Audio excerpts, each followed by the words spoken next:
यह दुर्गा सप्तशती के द्वितीय अध्याय का हिंदी अनुवाद।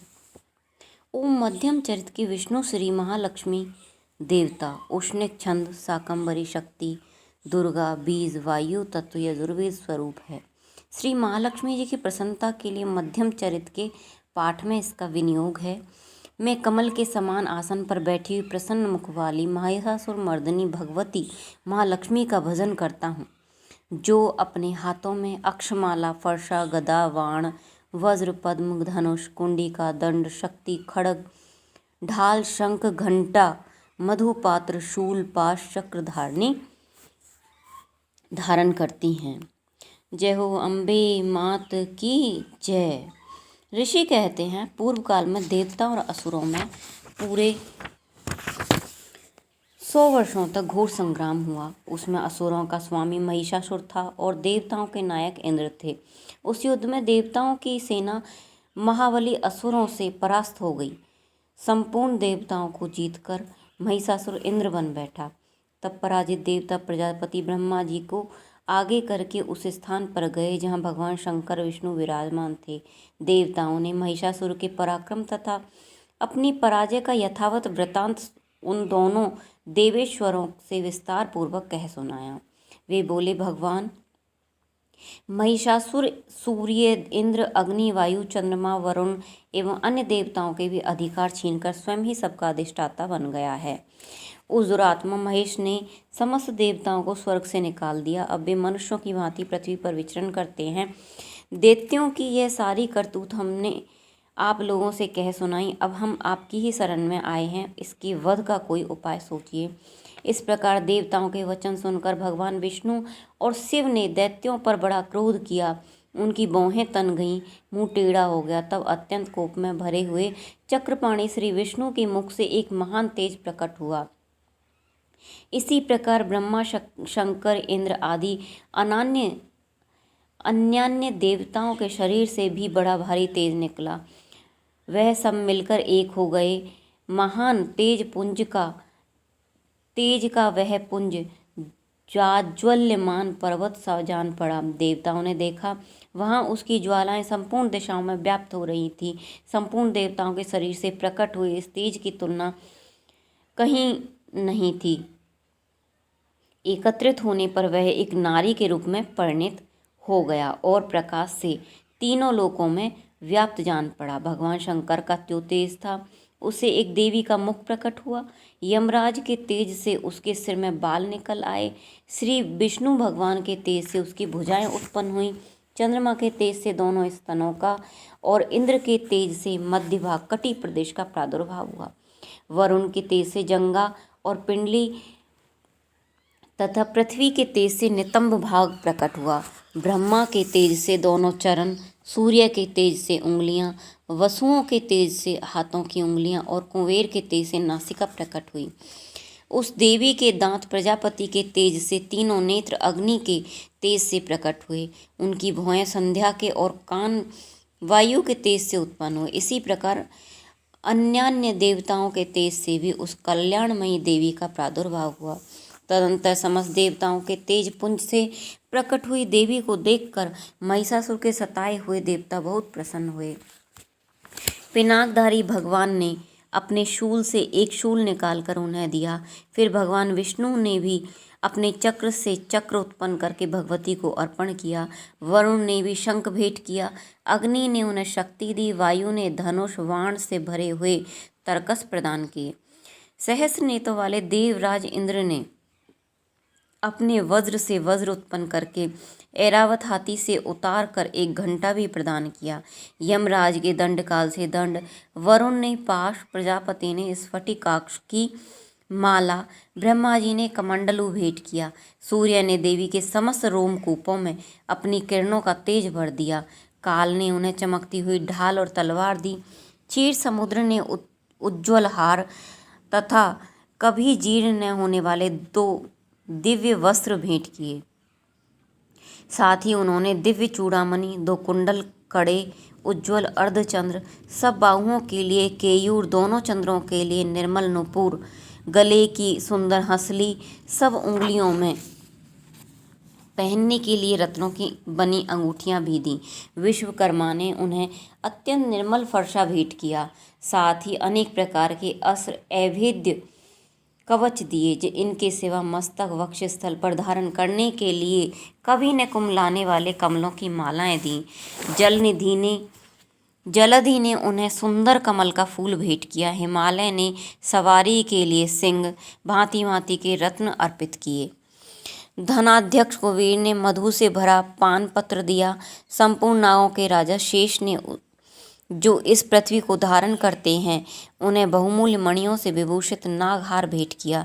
इसी प्रकार अन्य देवताओं ने भी आभूषण, अस्त्र शस्त्र देकर देवी का सम्मान किया। तत्पश्चात उन्होंने बारंबार अट्टहास पूर्वक उच्च स्वर में गर्जना की। उनके भयंकर नाद से संपूर्ण आकाश गूंज उठा। देवी का वह अत्यंत उच्च स्वर से किया हुआ सिंहनाद कहीं समा न सका। आकाश उसके सामने लघु प्रतीत होने लगा। उससे बड़े जोर जोर की प्रतिध्वनि हुई, जिससे संपूर्ण विश्व में हलचल मच गई। समुद्र कांप उठे, पृथ्वी डोलने लगी, समस्त पर्वत हिलने लगे। उस समय देवताओं ने अत्यंत प्रसन्नता के साथ सिंहवाहिनी भवानी से कहा, देवी तुम्हारी जय हो। साथ ही महर्षियों ने भक्ति भाव से विनम्र होकर उनका स्तवन किया। संपूर्ण त्रिलोकी के क्षोभग्रस्त देव देख दैत्यगण अपनी समस्त सेना को कवच आदि से सुसज्जित कर हाथों में हथियार से ले सहसा उठकर खड़े हो गए। उस समय महिषासुर ने बड़े क्रोध में आकर कहा, यह क्या हो रहा है। फिर वह संपूर्ण असुरों से घिरकर उस सिंहनाद की ओर लक्ष्य करके दौड़ा। आगे पहुंचकर देवी को देखा, जो अपने प्रभा से तीनों लोगों को प्रकाशित कर रही थी। उनके चरणों से के भार से पृथ्वी दबी जा रही थी। माथे के मुकुट से आकाश में रेखा सी खिंच रही थी तथा वे उनके धनुष की टंकार सातों पातालों को क्षुब्ध किए देती थी। देवी अपनी हजारों भुजाओं से संपूर्ण दिशाओं को आच्छादित करके खड़ी थीं। तदंतर उनके साथ दैत्यों का युद्ध छिड़ गया। नाना प्रकार के अस्त्र शस्त्रों के प्रहार से संपूर्ण दिशाएं उद्भासित होने लगी। चिक्षुर नामक महान असुर महिषासुर का सेना नायक था। वह देवी के साथ युद्ध करने लगा। अन्य दैत्यों की चतुरंगिनी सेना साथ लेकर चामर भी लड़ने लगा। 60,000 हाथी रथियों के साथ आकर उदग्र नामक महादैत्य ने लोहा लिया। 1 करोड़ रथियों के साथ लेकर महाहानु नामक दैत्य युद्ध करने लगा, जिसके रोए तलवार के समान तीखे थे। वह असीलोमा नाम का महादैत्य 5 करोड़ रथी सैनिकों सहित युद्ध में आ डटा। 60 लाख रथियों से घिरा हुआ वाशकल नामक दैत्य भी उस युद्ध भूमि में लड़ने लगा। परिवारित नामक राक्षस हाथी सवार घुड़सवारों के अनेक दलों और 1 करोड़ रथियों की सेना लेकर युद्ध करने लगा। बिडाल नामक दैत्य 5 अरब रथियों से घिरकर लोहा लेने लगा।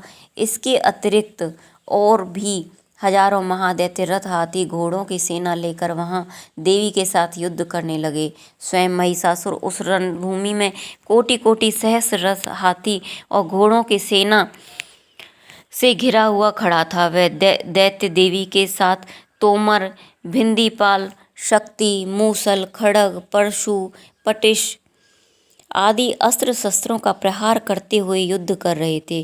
कुछ दैत्यों ने उन पर शक्ति का प्रहार किया, कुछ लोगों ने पाश फेंके तथा कुछ दैत्यों ने खड़ग प्रहार करके देवी को मार डालने का उद्योग किया। देवी ने भी क्रोध में भरकर खेल खेल में ही अपने अस्त्र शस्त्रों की वर्षा करके दैत्यों के समस्त अस्त्र शस्त्र काट डाले। उनके मुख पर परिश्रम का, थकावट का रंच मात्र भी चिन्ह नहीं था। देवता और ऋषि उनकी स्तुति करते थे और भगवती परमेश्वरी दैत्यों के शरीर पर अस्त्र शस्त्रों की वर्षा करती रहीं। देवी का वहां सिंह भी क्रोध में भरकर गर्दन के बालों को हिलाता हुआ असुरों की सेना में इस प्रकार विचरने लगा, मानो वनों में दावानल फैल रहा हो। रणभूमि में दैत्यों के साथ युद्ध करती हुई जगदम्बिके जितने निश्वास छोड़े थे, वे सभी तत्काल सैकड़ों हजारों गणों के रूप में प्रकट हुए। परशु, भिंदीपाल, खड़ग, पट्टिश अस्त्रों द्वारा असुरों का सामना करने लगे। देवी के शक्ति से बढ़े हुए वे गण असुरों का नाश करते हुए नगाड़ा शंख बजाने लगे। उस संग्राम महोत्सव में कितने ही गण मृदंग बजा रहे थे। तदनंतर देवी ने त्रिशूल से, गदा से, शक्ति की वर्षा से, खड़ग आदि से सैकड़ों महादैत्यों का संहार कर डाला। कितनों को घंट के भयंकर नाद से मूर्छित करके गिराया। बहुतेरे दैत्यों को पास से बांधकर धरती पर घसीटा। कितने ही दैत्य उनकी तीखी तलवार की मार से दो दो टुकड़े हो गए। कितने ही गदा की चोट से घायल धरती पर सो गए। कितने ही मूसल की मार से अत्यंत आहत होकर रक्त बमन करने लगे। कुछ दैत्य सूल से छाती फट जाने के कारण पृथ्वी पर ढेर हो गए।